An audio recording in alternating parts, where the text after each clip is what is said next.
తిరుమల లడ్డూలో అపవిత్రం జరిగింది, జంతు వ్యర్థాలు అందులో కలిపారు అన్నటువంటిది ప్రతి ఒక్కళ్ళ మనసుని తొలిచివేస్తూ ఆవేదనకు గురి చేస్తున్నటువంటిది. ఇందులో ఎవరు బాధ్యులు అన్నటువంటిది రాజకీయ కోణంలో కాకుండా చట్ట ప్రకారం శిక్షించాలన్నది మనం పదే పదే మాట్లాడుకుంటున్నాం. కానీ అది రాజకీయ కోణంలో ఒక మధ్య మార్గంగా సిట్ లాంటి వాటితో కథ నడపాలని చూస్తున్నాడు. అయితే ఇదంతా పక్కన పెడితే అది అంగీకరిస్తారా ప్రజలు లేదా భగవంతుడు చూసుకుంటాడు, మంచి చెడు అన్నట్టు. అయితే ట్రస్ట్ బోర్డు మెంబర్స్ ఏమైపోయారు? బడా పారిశ్రామికవేత్తలు ఉన్నారు, వాళ్ళలో కొంతమంది తెలుగుదేశంలోకి వచ్చిన వాళ్ళు ఉన్నారు, ఇప్పటికీ వైసీపీలో సాగుతున్నటువంటి వాళ్ళు ఉన్నారు, అలాగే బడా పారిశ్రామికవేత్తలకు సంబంధించినటువంటి కుటుంబాల వాళ్ళు ఉన్నారు, లేదా బడా నాయకుల యొక్క అనుయాయులు ఉన్నారు.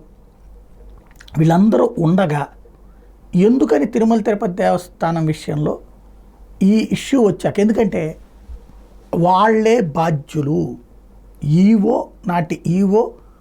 నాటి పాలక మండళ్లే బాధ్యులు.